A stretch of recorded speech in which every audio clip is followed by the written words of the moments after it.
This video ngayon, samahan nyo nga ako pumasok sa school. Hapon nga ang schedule namin ngayon sa exam dahil kahapon ay pang umaga kami. At habang nasusuot nga ako ng aking sapatos ay natataranta na ako. Dahil nga anong oras baka mamay malit pa ako. At baka maiwan din ako ng aking sasakyan. At hindi nyo nga natatanong ang aking sasakyan na aeroplano. Charis! At nang pagkatapos ko nga magsuot ng sapatos ay kumain na ako. Para sa exam mamaya ay may laman naman ang aking utak. Binilisan ko nga sa pagkain dyan baka mamaya maiwan na ako ng aking sasakyan.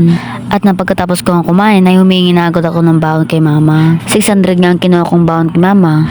300 sa damit. 200 naman para sa babayaran kong Jollibee para sa darating na Christmas party namin. At syempre hindi mawawala ang baon ko. Yung kalahati nga ng baon ko ibabalik ko kasi half day lang naman kami. Nang pagdating ko nga dito sa paghintay ng tricycle ay umupo muna ako kasi pagod na talaga ako. Sobrang init.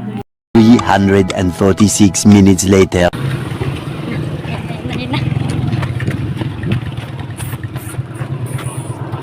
Laitan. Dito nga ay kala ko late na kami pero maaga pa pala. Ano ba yan? Sayang effort ko. At napagkarating ko nga sa school ay natatnan ko na nandito ang aking kaklase. Tinakpan ko na nga ang kanilang mukha dahil naya daw sila pag may video, lalo na kapag pinapost ko ito. Pero kapag wala ng camera ay halos hindi sila nahihiya. Charis! Lumabas na muna kami ng aking mga klase sa loob ng room dahil wala kami magawa. Narinig ko nga sinabi ng aking kaklase na may tumawag sa akin. Parang 1 year na kumuha. Kuha ka na doon. Sa lakas nga ng boss ng aking kaklase, akala nga daw niya 1 year na ako mawawala. Charis!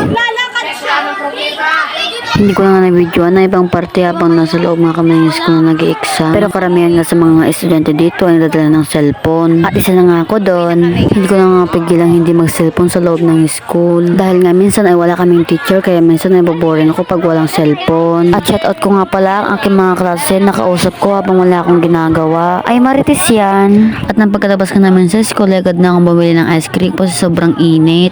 Lalo na't nakapolo pa ako. Ang binili ko ng ice cream ay Mickey. Kasi minsan na dito ako nakakakuha ng libreng ice cream dahil sa stick nito na drawing. At nang mabili ko na nga, kinain ko na agad ito. At baka nga mamaya ay maagawan pa ako ng katabi ko. Charis! Fast forward ko na nga. At nang malapit na ako sa aking service, ay dadaan muna tayo dito sa hangin bridge. Dahil dito nakakonekta ang papunta sa aming bahay. Ang hangin bridge nga ito ay matibay dahil bakal na. Di tulad ng relasyon yung walang katibay-tibay kaya nasira lang bigla-bigla. Charis!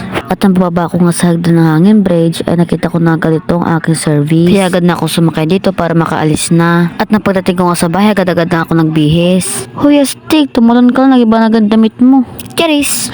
At napagkatapos ko nga magbihis, agad-agad na ako kumuha sa aking bag ng pera para makabili ako ng pagkain ko kasi wala kaming kanin. Kasi 5 piso lang ang laman. At napagkatapos ko nga makakuha ng pera sa aking bag ay kumuha na ako ng tinapay. Para naman habang naglalakad tayo ay may kinakain ako. At ang kinuha ko ng tinapay ay ang peanut butter. Ay butter coconut pala. Pati sa pagkain, nakakalimutan mo kung anong pangalan kahit na matakaw ka. Charis!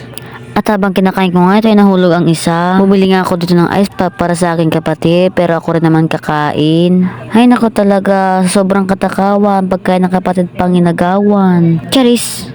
At bumili nga rin ako itong Martis dahil wala ngang manghuan. Naubos na nga dahil araw-araw ko itong binibili. Lasang-lasang nga ang pagmamahal niya sa'yo. Charis! At nang pagka-uwi ko nga agad-agad ko nang binuksan ng Martis. At dahil wala pa nga kaming kanin, ay bubili nga muna akong chichiryang to para na malagyan ng laman ng tiyan kong kumakalam sa gutom.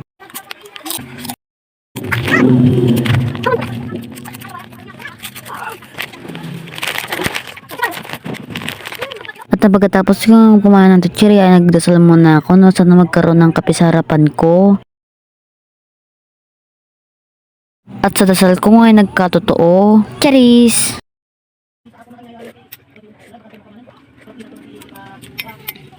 Sinulang pa nga ako sa pagkain tinapay, kumuha pa nga ako ng isa. Hay nako, pinapalta mo talagang matakaw ka. Charis! 1 eternity later. Bye guys, update ko kayo bukas. Bye-bye.